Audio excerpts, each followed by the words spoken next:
Alright, everybody, welcome back to another patch note video with my dumbass. I'm not gonna spend too long, but if you could like and subscribe for more of this kind of content and let me know what you're expecting out of these changes down in the comments, I'd appreciate it. Let's get right into it. So, these are the patch notes for patch 12.12. I'm just gonna pop my camera up here. But quite a few changes, very much so heavily centered around the pets. These champions are mainly the ones the AI, right, for pets has always been kind of bad, so they always push off changes and stuff like that. So it's good to see a few changes at least. But we're gonna get into it. Amumu getting a Q mana cost reduction. It used to be 70 at all ranks. It's now scaling from 30 to 50. And his art damage going from it's getting 50 at all ranks as an increase. It's not bad. Might be good enough to help him get back into the meta. However, again, even from people who play Amumu, right? They mentioned how it's his mana that is the issue, so I'm not too sure how this is really gonna go. Like, yes, more damage is fine for Mumu because he usually goes like a tank build, right? And not as much AP, so it's nice, I guess, but I don't think it's what he needs. Annie, her QAP ratio is going up 5%. The Tibbers HP is also going up by 100 at all ranks. And then Tibbers resistances used to be 30 to 70 armor and MR. It's now 30 to 90. So it's going to scale a little better, be a bit more helpful. The QAP ratio is going to help when you build more AP. Obviously, you're going to one-shot more. Tibbers HP, it's Tibbers. He's not there to tank usually. He's there to one-shot you. But yeah, Heimerdinger. Now, Heimerdinger is always a sensitive subject because people really don't. Oh, what did I do? People really don't like playing against him because they feel like there's not much fairness in it. But we'll see. Heimerdinger changes. Turret HP used to be 150 to 575. Now it's 175 to 700. So it's going to be a bit harder to one-shot it, I believe. Oh, excuse me. Turret base damage used to be 6 to 18 damage, now 7 to 23. So it's a little bit of a bump to incentivize you to max it, right? And your ECD is going down by a second. So it's nothing too crazy, but we have to keep in mind that turret health going up by a little bit, right? Actually, a little bit. It's 125 at the maximum rank and only 25 at the base rank. Turret HP combined with more turret damage. He has 3 turrets, 4 if you include the super mega one, right? It adds up, right? It's already, let's say, 375 more HP on all of them combined, as well as an extra 15 damage for all the turrets together, just at base, not just the scaling. So this is quite decent, but I don't know if damage is really what he was struggling with. I'd say it's more just his cooldowns versus the damage he does. Like, he does decent damage, it's fine, but sometimes you don't really do any damage. We'll see how it goes. Ivern's been in a rough spot since the durability update because all the shields got nerfed, all his items got nerfed, you know. He's been in a rough spot, but we'll see. Passive base health cost used to be 23%, is now down to 20 for when he takes jungle camps. The passive base mana cost is down 4.5% as well, so they're lowering a little bit just to compensate. E-Shield used to be 70 to 190, is now 80 to 220, so it's up 30 at the later ranks and only up by 10 at the earlier one. Daisy getting some HP, 50 at the first ranked, and 150 at the final rank.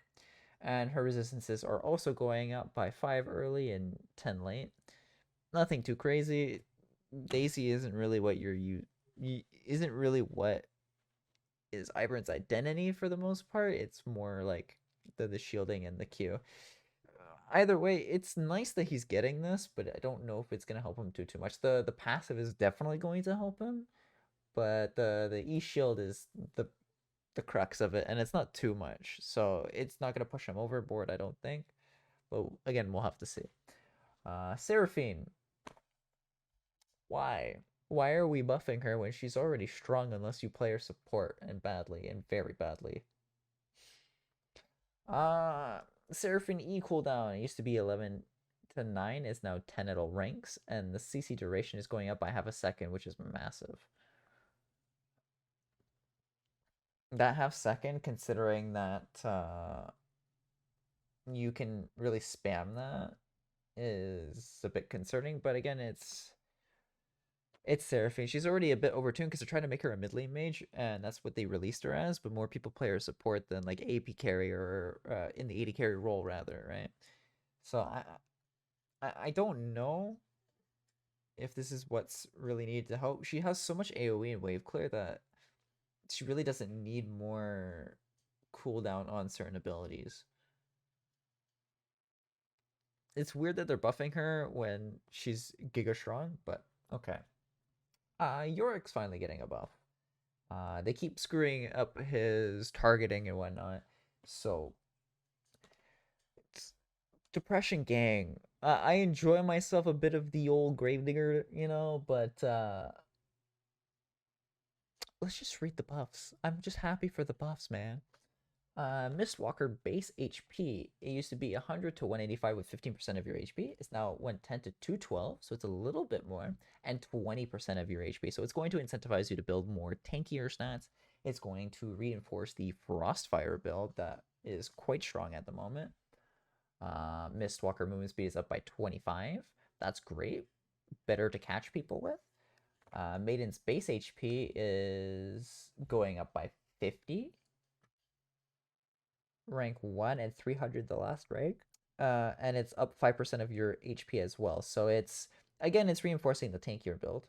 Maiden's base cast range is also 1200. So her cast range, if you get to a certain distance away from Maiden, she walks back to you even if you press E on someone. This change is specifically to stop her from inting into towers and stuff like that, because you have to walk away when you press E, or else Maiden's just going to sit there and tank the tower at some point. So this is more of a quality of life change, just to make it so that she stops dying to tower when you're just trying to harass somebody under that tower, right, with your ghouls. Overall, great changes, although I'm glad that it's just HP changes and a little bit of movement speed, because every time they buff Yorick, they nerf his damage for some reason. Bel'Veth. We're going to get into the nerfs here with Bel'Veth. She's going to have the same issue that Master Yi does. Dog shit in high elo and Noob Stomper in low elo. It's just the type of champion it is. I have to see Riot August's tweet. So her stats, her auto attack range is being increased, and her HP regen is being nerfed. The value of the stacks. So it used to be 0.25 to 1.25% attack speed by level. It's now 0.28 to 1% attack speed by level 13. And it gets to 1% at level 14 on live. And you can now get stacks off of large minions. This is a big thing because it means you can lane with her now. They fixed a bug with a Q would cause the R true damage on hit to deal double damage. The E damage per hit is getting nerfed by 4 at the max rank. The R explosion is now 25% only instead of 25 to 35. Bonus attack speed range is just 50 straight up now, not scaling to 100. Void Remora health is now 50 to 70 based on the ranking of it. And they fixed a bug where Bel'Veth would lose the R's bonus HP if she devoured a Void Epic Coral while already in her true form. She needs tuning, obviously. She just came out, but she's slowly getting stronger and stronger in win rate as more and more people figure out what she does. But it'll be interesting to see what she does, because at some point I fully expect her like little minion passive to get removed, or at least one type of the passives that she has to be removed at some point. They can't get rid of her E because that's very important. Her R, kind of weird. Playing it myself is just weird. The Q is pretty good. If anything, they'll probably nerf the W cooldown. Dr. Mundo. Passive health regen used to be 1 to 2%, is now 0.8 to 1.6. So it's a little bit of a nerf all around. The R base health increase used to be 10 to 20% of missing health is now 8 to 15. Mundo's a bit strong at the moment. Obviously, he might not have the highest win rate, or he might not have the best laning, but he is very strong when played correctly. And he's very hard to kill, especially with the durability patch that came out. Fiora, passive max percent HP health. Her max percent HP true damage used to be 3% plus 5.5% per bonus 180 is now 2% with the same ratio. So they're toning her down a little bit. Fiora is absolutely a monster right now in top lane. It's very terrifying to see her. Not sure this is enough. I still think that the parry shouldn't attack speed slow if you're not actually dodging any damage or anything. But yeah. Janna, the W movement speed used to be 6 to 12%, is now 6 to 10%. And the W slow is down by 4% at all ranks. Her E shield strength used to be 75 to 175, is now 65 to 165, so down by 10 at all ranks and minus 5% AP ratio as well. They're trying to cut down on Janna's win rate. It's quite a big amount actually considering. But yeah. Lucian nerf base AD is down by 2. Q damage reduction. No, not damage reduction. Q damage used to be 95 to 235. It's down by 20 at the final rank. Untouched at the beginning one. So a little bit of a slap on the wrist for him. He's still strong, especially with the crit build with Gale Force as well. Singed. Finally a Singed nerf. The menace in the mid lane who doesn't farm almost at all and can still run you down by 4 minutes in. His W slow is now scaling from 50 to 70% instead of being 60 at all ranks. And his R base stats used to be 30 to 90. It's now 20 to 100. So they're nerfing his early game so he's not as super impactful in the early game, but they're buffing a bit of the late game stats, you know, to incentivize him to farm and get levels and whatnot. Viego. Ooh, Viego nerfs. Passive heal on possession used to be 2.5%. It's now 2% of the target's max HP. The R bonus damage used to be 15 to 25% of the missing HP. Is now 12 to 20, so it's a pretty big hit. And you can no longer stealth with your W. Wait.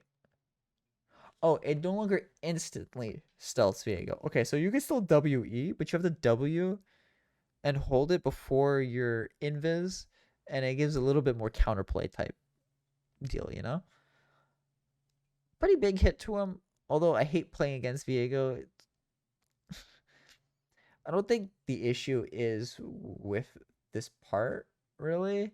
It's more just how his kit is and the fact that it has executes and whatnot, obviously. The possession and resetting the R and getting that damage off repeatedly and repeatedly and repeatedly. It's... you can't target him, you know?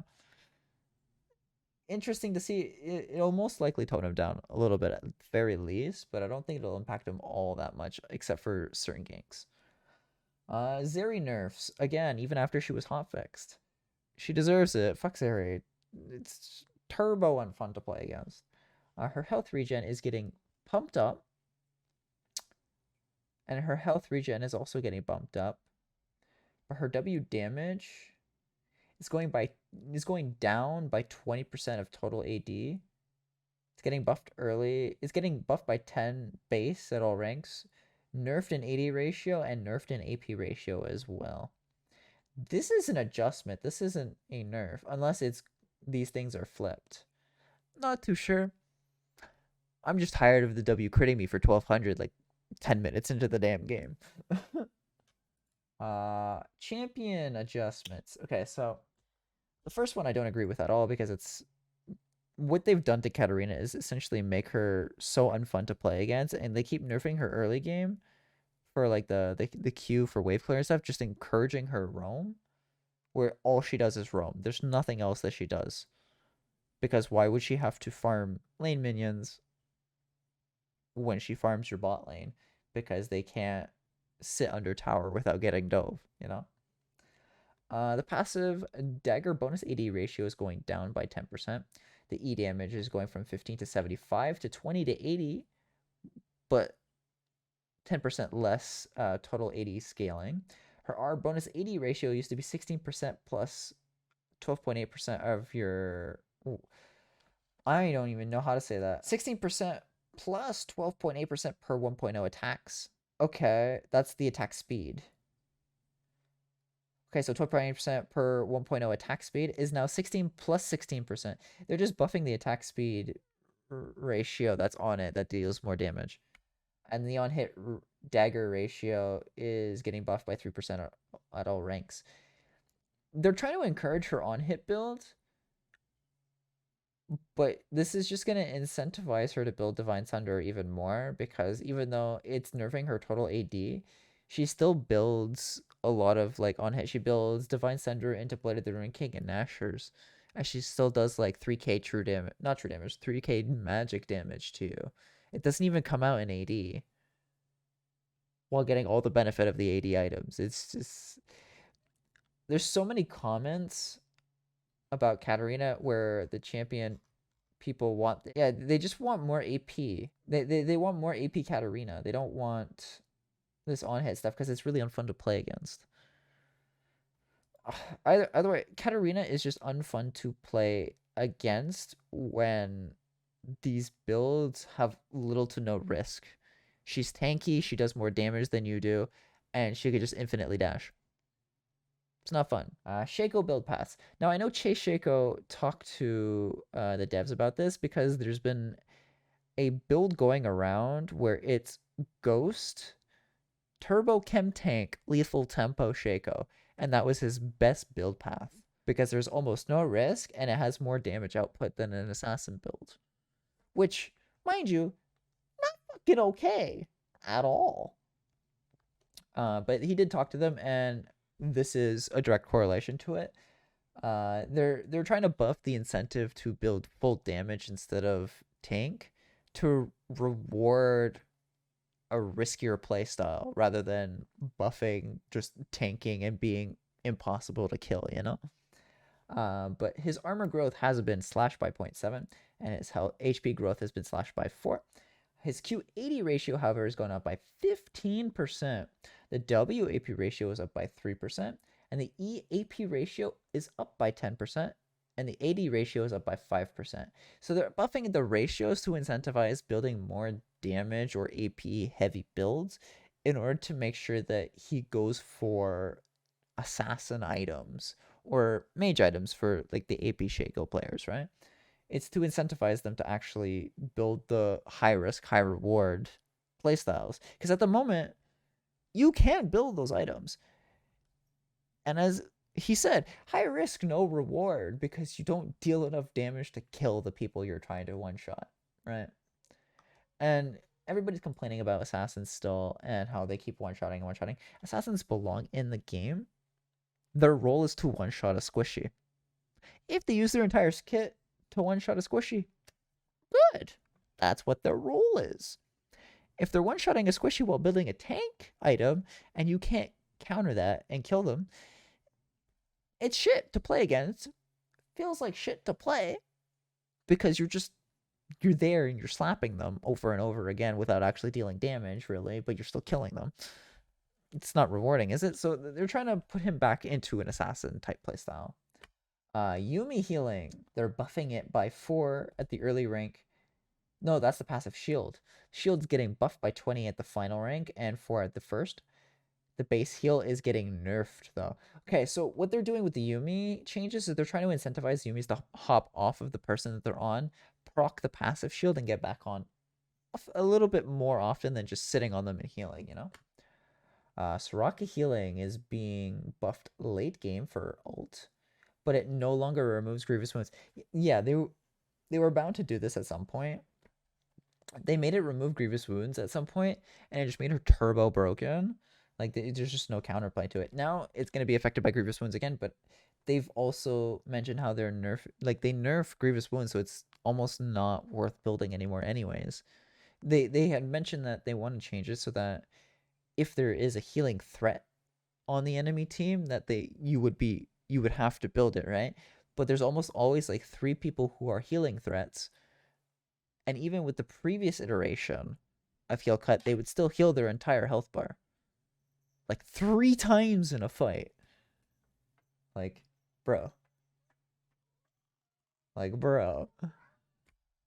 But yeah. Night Harvester has its build path changed. It now includes Fiendish Codex. Not sure why.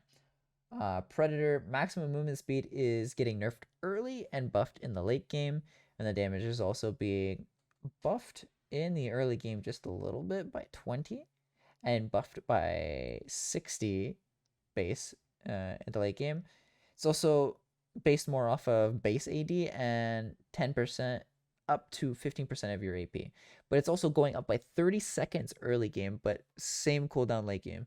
So this is trying to balance out the stuff like Cinch mid, all the mid laners taking Predator and running at you early game and just getting free kills because you can't outrun them, you know?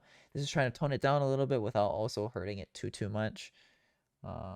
Overall, I think the pet changes for Yorick are really, really good for him, and it's going to incentivize him to build better and not just build like damage items to win the 1v1 and more tanky builds and whatnot. The Amumu, any changes, not the best. Could be changed in other ways, but the Q AP ratio on Annie is nice. The Blitzcrank Q damage. I didn't even go over that, did I? Blitzcrank Q damage getting buffed a little bit, like 15 at all ranks, and the R damage is getting buffed by like 25 at all ranks. Can't believe I missed that, but it's Blitzcrank.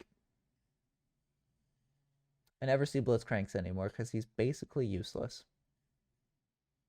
If you miss Hook, you're useless. You can build an entire comp around him. If he misses Hook, he's still useless. Which is unfortunate, because it's a fun champ.